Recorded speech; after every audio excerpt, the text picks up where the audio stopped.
Colin Hay, welcome to noise11.com. It's exciting that we're going to have some Melbourne dates later in the year. Sydney gets one too.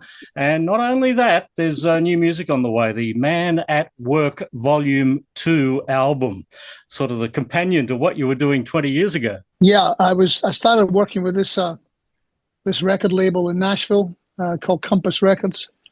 And they asked me if they could put out a record that...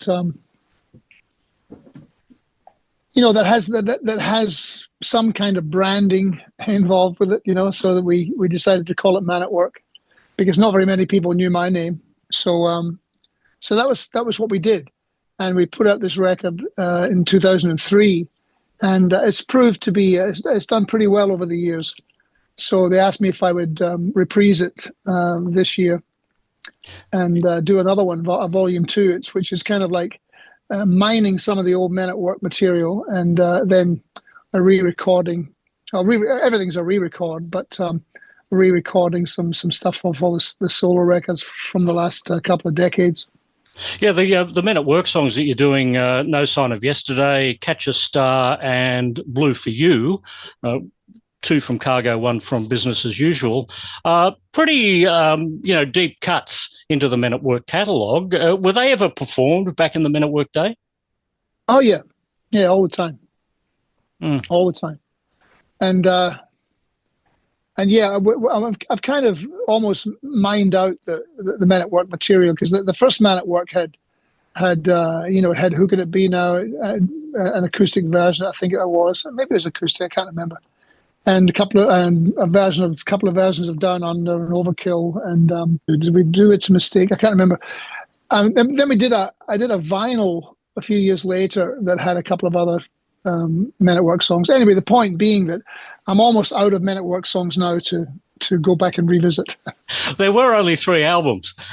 Yeah, exactly. Yeah, and with your solo stuff that you're revisiting here, from Wayfaring Sons, Fierce Mercy, American Sunshine, Are You Looking at Me, and Next Year People, why those particular albums? Were these some nice things you thought people missed along the way? What were those songs? I can't remember the songs. I did one. So you did Into My Life from Wayfaring Sons. You've got Come Tumbling Down, Fierce Mercy. Oh, California from American Sunshine, another Fierce Mercy, Frozen Fields of Snow, which I think you've been doing in the shows recently as well. Here to My Hometown, Are You Looking at Me? And Next Year People from Next Year People. I think that's right. I think that's true, what you just said. I think that they were just songs that, they're just songs that I like, and that I think...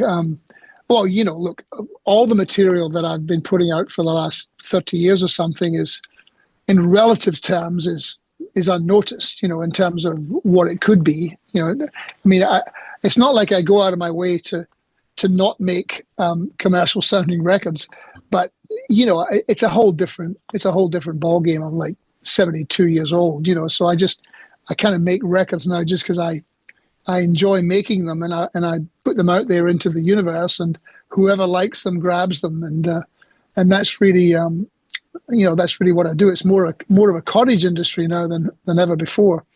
But they're all songs that I just particularly that I have a personal affinity with. Yeah.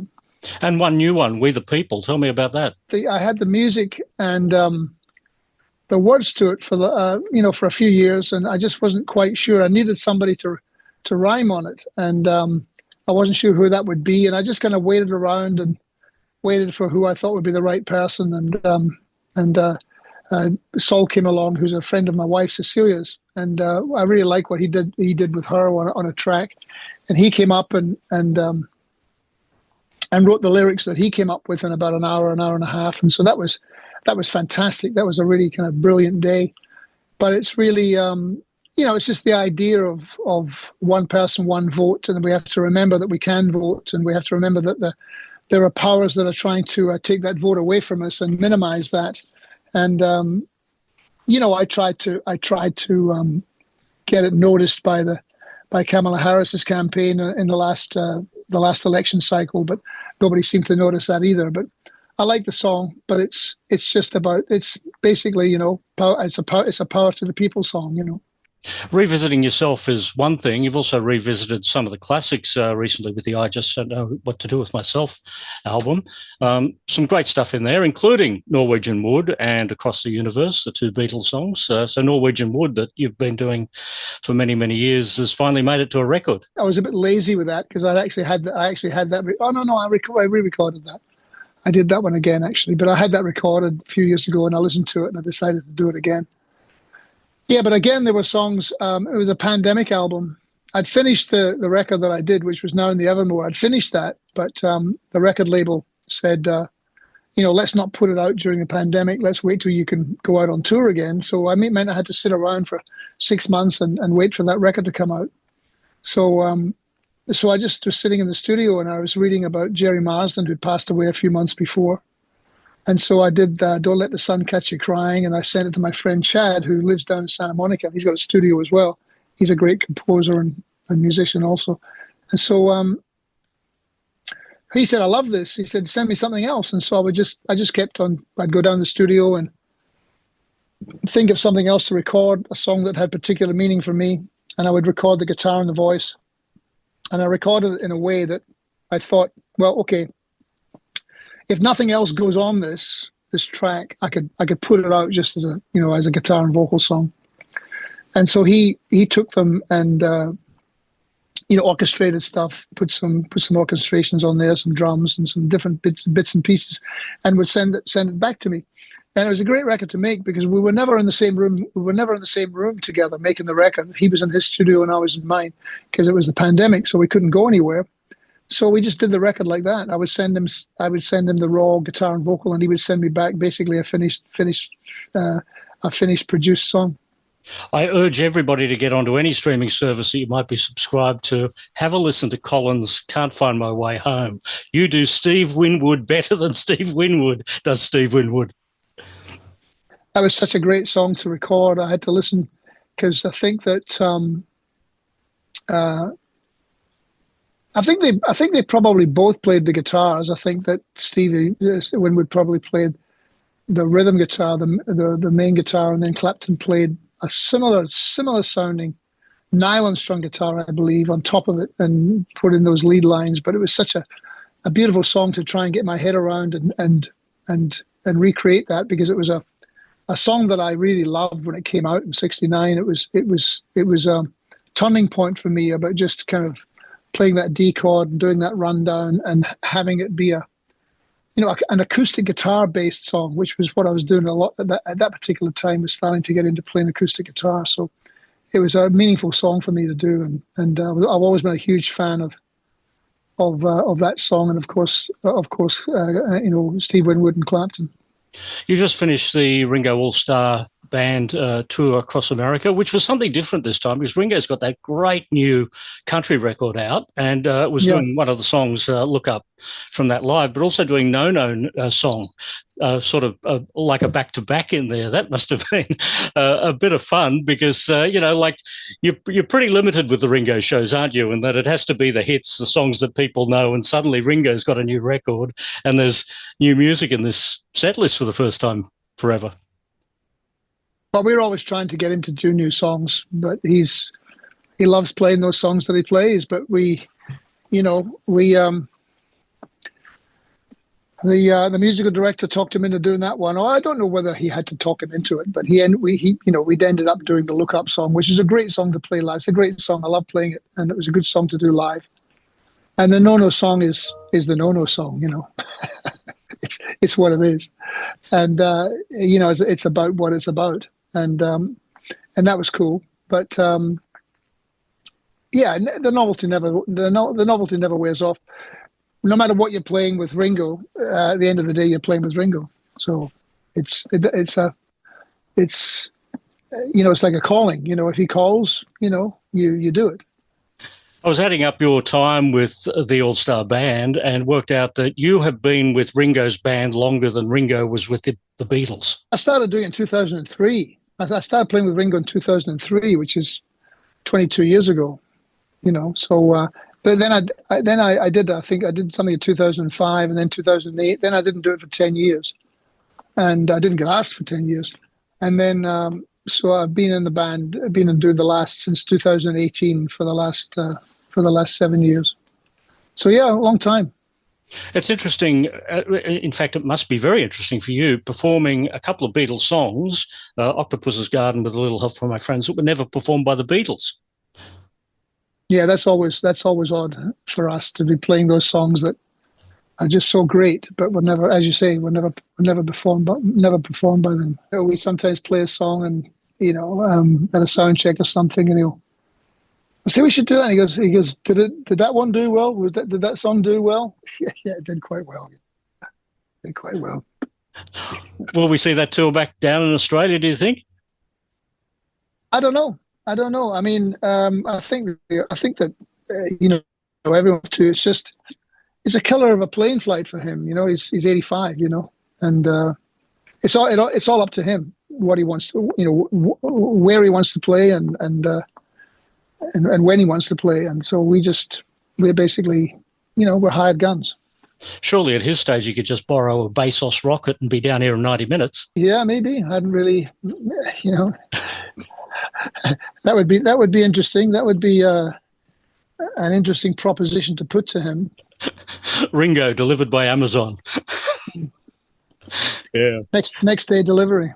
Yeah. Looking for Jack, the first solo album, it's kind of a Beatle crossover. When I was looking at Ringo and then Looking for Jack album, there was Robbie McIntosh who played on your Looking for Jack album, who a year later was working with Paul McCartney. Yeah, and also Paul Wickens.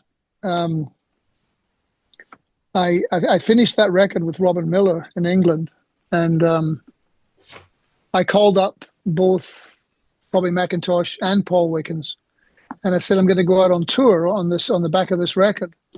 Would you go out on the road with me? And they said, oh yeah, we'd love to. That'd be cool. And then they called me back the next day and said, sorry, we've got a better offer. One I could not compete with. Stuff you guys, I'll find myself my own Beatle. Yeah. Yeah, it worked out well for you anyway. Herbie Hancock was on that record. Herbie Hancock must have been exciting. Were you actually in the studio with him? Yeah. No, that was really an exciting night of recording. Because we'd finished the song in London. Me and Chad Wackerman, the drummer, and Jeremy Allsop, the bass player from Melbourne. And Robin Miller said to me, he said, you know who'd be great on this record? And I said, who's that? He said, Herbie Hancock. And I said, yeah, well, yes, of course he would. He said, I wonder where he is. And so he said to his assistant, he said, Polly, can you find out where Herbie Hancock is right now? And so she said, all right. So she went out and she said, he's in London at the moment. He's on a tour with Wayne Shorter, but he's got a night off. And he said, oh, see if he'll come over to the studio and play on this song. So she found them. She found them both.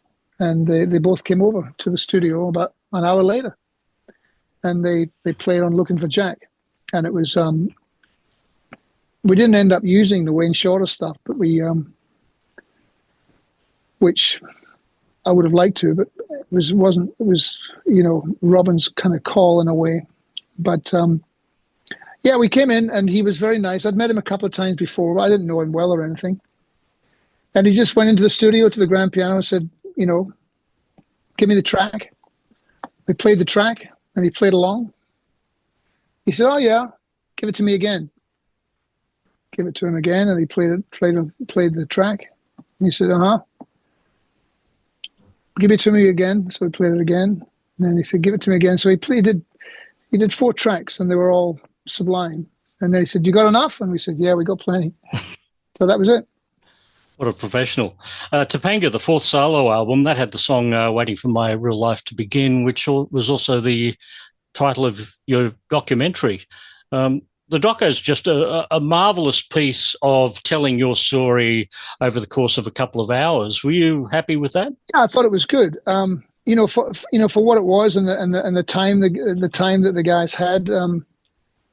There were 2 guys involved, Nate Gautham and another guy called Aaron Falls, and and they, they had a falling out during it. So it was really finished. It was really done by Nath. But I think they did a good job. Yeah, they traveled around. They came to Melbourne, and they came over to Scotland. Talked to a lot of different people, and I haven't seen it for a while, but yeah, I think it told the tale pretty well. Now, and the Evermore, 2022, that was the most recent album of new songs. And there's been a few of those that have been popping up in the set list. Someone Else's Life, the bonus track, Starfish and Unicorns, and the title track have been given a run. How much else of that album have you played live? Yeah, I think I've done a few off that record. Yeah, it's well, when you put a new record out, you usually do at least a few songs from it. Ones that you think will work, and but there's quite a lot of material now, so you just kind of you have to give different albums and different songs a run on the ball. That's the problem with being a prolific artist, isn't it, Colin? Well, I've never really considered myself to be prolific, particularly. There's a lot of people make a lot more records than I do, but I try.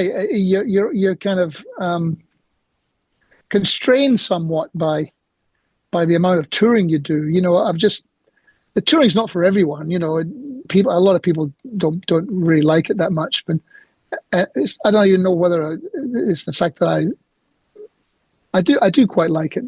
That's not true, but it's come. Touring goes through different. I have different feelings about it. Really, over the years.